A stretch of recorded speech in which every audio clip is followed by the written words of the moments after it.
If you're sick of the mainstream sports outlets, well, so was I. So I started my own show. I'm Shane Larson, and this is the Game Time Guru. It's different than other talk shows. I'm providing a panoramic view on sports so you can see them through a different lens. So buckle up, and let's go. What's up, everybody? Shane Larson here. Thanks for tuning in to another episode of the Game Time Guru podcast. I'm excited today, and the reason I'm excited is because we've got an amazing guest who's going to share their journey. See, I always like to tell people that there's these parallels between sports and business and sports in real life, and our guest is going to be able to share their story today, and it's going to hit all of those things. You're going to see how he worked extremely hard going through high school, going through college, going the difficult route through college, and then making his way to the professional game overseas and having a really successful career there, and how that's translated into his extremely successful real estate business today. So it's going to be an awesome one. You guys don't want to miss it. Before we get started with the actual interview, though, I want to remind you guys, check out my social media pages. Follow me on Facebook, Instagram, Twitter. Go check them out. Make sure you're subscribed to the podcast. If you might be listening to this on just a normal link. Sometimes on social media, I'll just send you the download link so you can download it straight to your phone. Just listen to the one episode.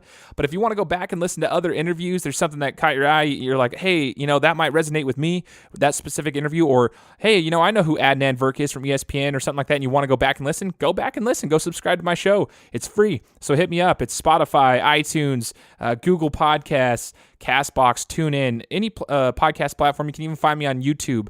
Just go check it out, and you can listen to any of the previous episodes as well. But I'd like you to follow me on social media and follow me there. If you have questions, if you want a Game Time Guru hoodie, sweatshirt, or any kind of merchandise, let me know. I'll get it made for you. I'll send you some ideas of what we got. We'll talk pricing. I'll get you out some swag, some merchandise as we continue to grow the show all the way into 2019. So we're coming up on 2 years of this podcast, and the things that I've seen in these last 2 years, things that I've experienced have been amazing things, man. I've met some amazing people, including today's guest that you're going to hear. I've been able to interview some amazing people in the sports industry, whether they be, we've had people that are, analysts, talk show hosts. We've had professional athletes on the show telling their journeys, their stories.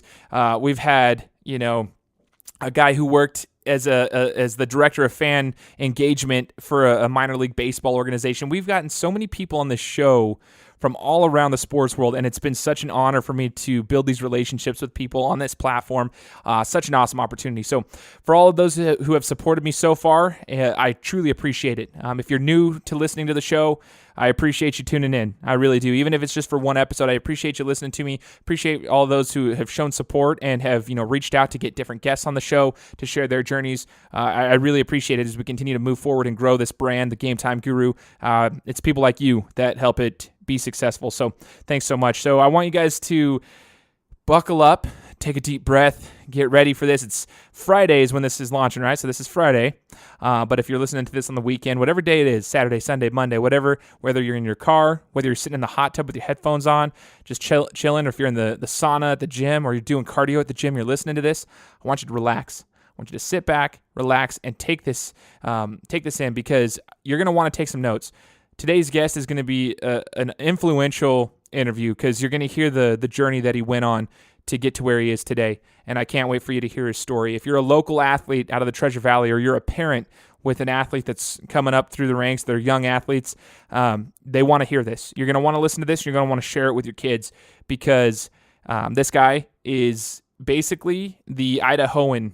He's speaking for all of us. I mean, it's just the nature of the game is when you're coming up through high school ranks in Idaho, reality is we don't have the competition that a lot of the other places have, and he'll touch base on that. But he shows you how you can make it to the next level because of hard work, dedication, and using people's hate, or not necessarily hate, but using their feedback as motivation. If they say that you can't do something, prove them that you can. Work hard and make sure that you can prove them wrong. So I want you guys to take a deep breath, get a drink of water or something, and plug in and enjoy the interview.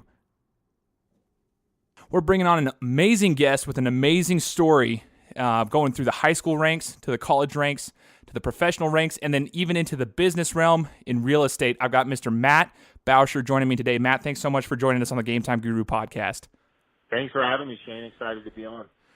Yeah, I'm super excited to have you on as well. I've been wanting you on here for a long time, and the reason I want you on here, Matt, is because, see, here locally in the Treasure Valley, your name is pretty popular. You're a well-known individual, especially with real estate, but even in the sports world, because you still compete in the local tournaments such as Bam Jam, City League basketball. We see you there, but I think a lot of the young guns don't understand the story behind how you actually got there and why you're at that level in both business and sports. And I kind of wanted to get that story out of you today. And it starts all the way back at Vallivue High School. And when you were a senior in high school, I was actually a sophomore, and that's where I kind of heard your name. Yeah, I was here at Meridian High School, but we heard your name quite a bit because you were pretty well known over there. When you were going through high school, you had a really successful career at Vallivue. But I want you to talk about the recruiting process and what the recruiters were talking about when they saw your name, when you were trying to get into the college ranks. What was some of the things that were being said about you, Matt? Too short, too slow, too Idaho, can't play defense laterally quick enough, can't jump high enough, not fast enough, strong enough. Every negative comment you could expect in the athletic realm, I got. As far as the skill of basketball, I was there. I just wasn't there physically. Okay, so that's insane to me that was what was being said, and I kind of want to know how you got your way over to a D1 university. But when you're hearing these things from recruiters, obviously that probably has an impact on you mentally. How were you able to break through the mental barriers and kind of, I guess, go straight through all the negativity and prove them wrong, or at least polish up your game and work on the things that they said that you were struggling with? I would be lying if I didn't say it didn't affect me. I mean, I had a home visit with my high school coach at Vallivue, with Idaho State, and I'll never forget. I thought it went really well. They visited me and coach, and then when they left, I thought a scholarship was coming in, but instead they told my head coach at the time, Coach Chatterton, that I'll never play Division I. Can't move quick enough laterally, and I just don't have the it of what it's going to take. So I used those negative things. College of Idaho and NU, neither of them offered me full ride scholarships out of high school. I used all that as motivation. Every day in the gym, every day running lines, every day shooting, weights, you name it. I thought of those coaches literally during every single rep. Okay, so when you started your college career, then did you start out at Boise State? Because we know that's where you got to. But No. That's what people see. So it was a back road. I had nobody. So I went up to Spokane Falls Community College, basically because I liked the head coach, Eric Hughes, at the time, who has a lot of NBA experience now, but also my sister was a senior at Gonzaga, so I basically never moved away. I wanted to play basketball. They gave me an opportunity. Still didn't even get a full ride. They gave me the most you could give. I think was 2/3 at the time. But I lived with my sister. It was a humbling experience to say the least. It wasn't the college experience you see on TV or on the movies. I mean, a lot of older age, middle-aged people going to school there. I'd get up at 5 a.m., have swim workouts, class, weights, work study. The typical day, I'd leave the house at 5 a.m., get home at about 9 p.m. Oh my gosh. Okay, so you're going through the community college route to make a name for yourself and polish up the game essentially. And how do you think, I guess, I mean, obviously looking back at it, you can say it was a big, stepping stone for you. But in that year, for anybody who might be going through a similar situation, because we see a lot of that here in the Valley. I mean, we got good basketball players, but not a ton of them go to D1s automatically, and they have to go the community college route. For someone like yourself, and you're telling these people that are going through the same thing, that year that you spent, that first little bit with Spokane Community College, what was it like, and how impactful was it for you, not only, academically as a man growing up, but also obviously athletically? Idaho kids, I hope they're listening to this, and I hope I can impact at least one kid. Do not get discouraged. I mean, the competition locally just isn't what it is in some of the bigger metropolitan cities. We don't produce the Division I talent. It's a lot more costly to come recruit here opposed to, San Francisco or LA area where you can see multiple kids within a mile radius. So I went to Spokane. I literally treated it like a job, and I got really good grades, but I worked on my game day in, day out. I put on 10 pounds of muscle. I led our team in scoring, assists, steals, you name it. And I really grew as a basketball player, specifically physically. I was a late bloomer, so that definitely helped. That's so awesome. And when did you know, or when did you start getting some eyes on you here at Boise State University, the D1 school here in the Valley? So Boise State was recruiting me to walk on, which I didn't want to do. So I took a visit to Montana State actually in April of my freshman year. I knew I wasn't going to go back to junior college the second year. I wanted 4 years to play 3. I was going to redshirt and then basically I had 4 years to play 3 because I'd only burned that one JUCO year. I took a visit to Montana State. The head coach offered me a scholarship. Got back to Spokane to finish up the year, and they called back and said they were reneging it. Basically, they were giving it to a more athletic player, which was kind of the story of my life. I said, here we go again. My goodness. Okay, but you were a natural-born scorer in the basketball court. So, how did you use your main strength? Which, I mean, from knowing you when I was younger, just seeing like the upperclassmen like yourself when I was in high school, I saw you could score. Did you use that to your advantage, like when you were playing at Spokane, just to kind of like, I guess in a sense, overcome some of the other things that you may not have been as strong as on the basketball court? I really wanted to work on my defense, and then when the Montana State didn't work out, Montana then offered me a full ride. U of I did, but at that time I'd already committed to walk on at Boise State. They told me I'd pretty much earn 2 years of scholarship if I walked on, and I got there and I said I better be able to play defense if I'm going to be able to even see the floor because everybody was bigger, stronger, faster than me. And I worked on it day in, day out. First guy in the weight room, last guy to leave. Extremely coachable, great energy. I tried to just be a great teammate and always put the team first. My scoring actually at Boise State was very minimal. It was more doing all the dirty things, to get the team to win is what I was focused on. That's super cool, though, because so you go to Boise State, you went this whole back route, which a lot of people just don't see. They don't know the full story behind it. You had to put in work, and it's cool to see that it was paying off. You went to Boise State, and I remember watching you as I was a senior in high school, and you were playing at Boise State, and they were having some successful seasons. What was one of the best seasons or one of the best memories you have at Boise State University, and what's one of the biggest things you learned there? I learned more off the court at Boise State than I did on the court. And I think a lot of that's translated to the success I've seen in the business world because of those experiences. It's really embracing the process and the journey and not just so fixated on the result, which a lot of millennials and people, they want the end result and they don't want to, go through the grind and the struggle to get there. And to me, I embrace the struggle, between the decks and the suicides and the running and the 5 miles at 5 a.m. and all the times I threw up because Coach Pitt had me just mentally and physically exhausted. I look back on those times and I smile because they've honestly made me the person I am today. That's so awesome. It's so awesome because a lot of people just don't realize how much the athletes go through and how many life lessons you can learn like you said, off the court, like outside of the basketball world. Those things transition into the business world, and we'll get there in a second. But I wanted to also touch base on the fact that you played overseas. Now, when you were in college, at what point, I should say, Matt, did you realize that you still wanted to continue playing basketball post-college rather than just going straight into the business world right after? 0.1% was the odds I had to play overseas going into my senior year.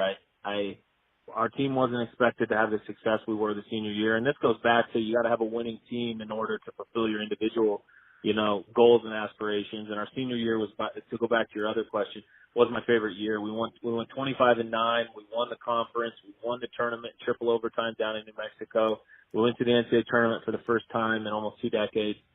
That was by far the most fulfilling part of my Boise State career. And since we did that, I was able to win all defensive team in the conference and the all tournament team. And that got me a contract overseas. Had we not won that triple overtime game, I can almost guarantee that agent would not have signed me, would not have got me that first contract that led to my second, to my third, to my fourth contract. So it goes back to winning, putting the team first, and us winning legitimately is the only reason why I played overseas. And going back to your triple overtime win, what really frustrates me about that entire season is I watched you guys. It was actually a really fun year, but I ended up leaving to go on a mission for my church for 2 years, so I left in January. I remember hearing about you guys winning. So the 1 year that I'm not able to watch you guys make it to the tournament, I was in Brazil. I couldn't watch it. I was so pissed. So, but at the same time, I really enjoyed watching you guys that season. It was a super cool season, super successful. And then you get the nod to go overseas. Did you have any fears about playing in a different country, Matt? Not at all, to be honest. I treated it like I was working at a law firm downtown, and I treated it honestly like a 1-year vacation. I was going to work on basketball, play loose, not feel the pressure, and I was going to go back to law school. And taking that pressure off me led me to play the best basketball I'd ever even thought I could play. I was shooting just lights out. I led the entire country of First Division Holland in scoring and assists, which, I was evolving, I guess. They say your prime in basketball is 27, 28, and that is absolutely true. And that first year leading the league in scoring got me signed with the best team on a 2-year contract, and I was able to quadruple my salary. And then I thought, wow, now I have a career going. Crazy how that works out, man. And I know you had a really, like you said, you were crushing it over there, especially in the Dutch Basketball League, which is where you first started. You mentioned the salary. Without getting into specific numbers, can you kind of talk about that? It's something that's interesting for the listeners that kind of don't know how the overseas stuff works. We've had a few professional ballers from overseas talk about it, but how is the payout compared to here? Cap. There's guys who are Division I college right now that are going overseas for $1,500 a month. It is very minimal. They're paying guys less now, but in the same season, I played a guy who made $2,000 a month, and I played against a guy when we played in Russia that made $200,000 a month. So there's no salary caps like there is in the NBA. The big companies sponsor the big teams, and they have big budgets. After the first year, I was playing for peanuts, but it was a lot more money than I was getting on scholarship at Boise State. And then, the second, third year, the money was really, really good. And then the NBA lockout hit where, all the low-end NBA guys started taking our jobs, and they wanted us to take the lower jobs. So that wasn't fun. Very interesting, because I didn't know that part either. So that's really cool to hear that, because it's not cool, I should say, for you, but it's interesting to see that, because I remember that year happening, and some of those guys were going over there. You had like J.R. Smith going over to China, I think, and winning. Went over there, and Morrison was over there, and there were some good players over there. Yeah, they were going over there just to polish up their skills and keep the game going, make some sort of money before they came back. So is it true that the money that you make when you're playing overseas, though, is essentially, I guess, in a sense, tax-free because it's coming from them? The team pays your taxes, so what you see is a net number. You're basically getting, more money, but the team's paying your taxes, so you're getting it tax-free. That's correct. They pay for your living, round-trip plane tickets from Boise to, Amsterdam or Berlin or wherever you're playing, your cable, your internet. It's a really good, fun gig, especially, to see the world on somebody else's dime. Heck yeah, dude. That's so awesome. Sometimes when I talk to the athletes, I almost would prefer playing overseas if you had an opportunity to, because I feel like you can learn a lot from different cultures. Now, what was one of the most difficult things that you had to deal with just being in a different country, if any?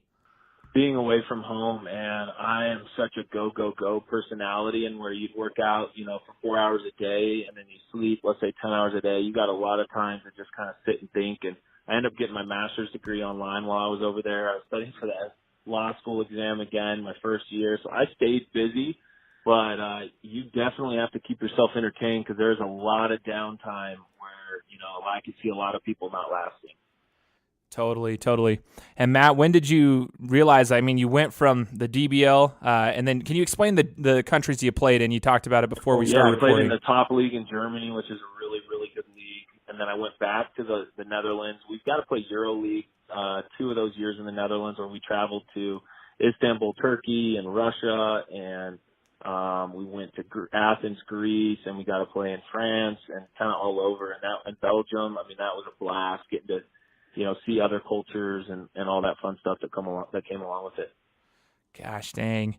And did you have any issues with language barriers? That's one thing I always wanted to ask. In the Netherlands, they all spoke English. In Germany, it was tough, but most of the people spoke English. Russia, there was no English. Greece, there was very little English. Turkey, very little English. We were only there a couple weeks at a time, but I would say I got pretty lucky. I tried to learn the language best I could, but definitely didn't pick it up as well as I would have liked. Dang, dude, that's still really cool that you were able to be, in the middle of it all, though. Even if you didn't learn it completely, you were able to be there and just experience that whole thing. And when did you realize that, you went from different countries, you played for quite a bit there. When did you realize that it was time that you were going to hang them up and kind of give basketball like the back seat for a little bit? There were times. There's not a day I I mean, I tried to just really soak it up and realize I was a little 6'2" white kid from Caldwell, Idaho, who didn't even have, an NAIA school offer him a scholarship, and then had to walk on, and then had no business going to get paid to play basketball. So, I mean, I had overachieved like nobody's business. So, I mean, I was on house money, if you will, the whole time. I mean, I was a pretty optimistic, positive energy out there. And after my 60th year, my wife, Lindsay, was pregnant, and I mean, I knew I could do well in the business world, take a lot of the lessons and apply it. So I figured, I want to stop on my own time. I was still only 20, 28, 29, but it was 2014, and it just felt right to hang them up. Totally. And transitioning into that business world, you've made your mark in the real estate game here in the Treasure Valley, and I want to have you talk about that a little bit because, yeah, you said you could take some of those things from your experiences in basketball, just all through the whole entire realm, into real estate. Can you talk about some of those parallels and the things that you've been able to learn and how you've applied it, because you are extremely successful is what we would say here in the real estate game. How have you been able to get there in the business world so quickly? I honestly took the exact same game approach I did for my basketball. I worked on the fundamentals. I worked harder than anybody next to me. I was extremely coachable, learnable. I was reading books and listening to podcasts and picking, agents' brains who were ahead of me, and the competitive nature and drive that I have. I'm a pretty ambitious person. I wanted to be the top real estate agent in my company, and then the top for my age, and then, one of the top in the state. And I've, been able to achieve those because, I've dug down deep, rolled up the sleeves, and I enjoy the process. And I love interacting with people. I love, working with them and trying to, fulfill their real estate goals. Totally, man. I love watching, what you're doing because it just seems, I remember I had asked an individual, I was like, and this is just, I don't want you to take any offense to this. I was like, do you think Bauscher got to where he's at just because he was a good basketball player? And I'm just saying, like, that was a question that came out. The immediate response was, hell no. That dude knows how to work. He came in and he worked. And so that's when I started realizing, I'm like, dang, dude, he did. And just hearing your story coming back from, all the way up through Vallivue, high school ranks, college ranks, going the back route, the work you put in, to me, that makes total sense now. You put in the work the same into your business. And what are some of the things you do to, I guess, build your business now, Matt? Like you're being pretty successful, but how do you, I guess when you get to that level, it's sort of like when you were at the professional ranks in basketball, you're there, but how do you continue to improve every day? I set my standards really, really high. The client is the ultimate prize. I want them to feel like gold, and I get coaching, and everybody's like, you're the top. Why are you getting coaching? Because you can always get better. I mean, I'm still very new at this. I surround myself with amazing people. My weakness is just like basketball. If you have a weakness, you want somebody around you who does not exploit that. And I got a great team around me now. I got 4 amazing individuals who they literally make me look better, and they're good at every single thing that I lack. And it just, creates the ultimate experience and the ultimate team. And just recently, Matt, to wrap this up, I just wanted to talk about, you were recently inducted into the Vallivue Hall of Fame for basketball alongside Will Bogan. What was that experience like for you? That was really, really special. I mean, that's something they've never done it before, so it wasn't even really on my radar. And seeing my daughter there and how proud she was, she's 3, almost 4, and my wife, and being able to take, our soon-to-be son and our daughter back there someday, and seeing my Boise State jersey up there on the wall and a plate and a namesake and all that, it's pretty special. And, I'm very thankful Vallivue did that. That was very nice of them. Yeah, it was pretty cool to see that, both of you guys that I kind of kept an eye on the whole way from an outside perspective. And where do you see yourself as far as in the next 5 years? Are you going to continue to play basketball competitively in the Valley as well as your business? Where do you see yourself, Matt? Yeah, I think we've won the Boise City League, since I got back. So every year in the last 5 years, we've won it every year. I don't think I sponsored the team, our Bauscher real estate team. I don't think we've lost a game. And Bam Jam, we try to win every spring and summer for the last such and such year. So I'm going to keep playing until I get beat off and these young guys keep coming, and I keep trying to teach them these old guys still got it.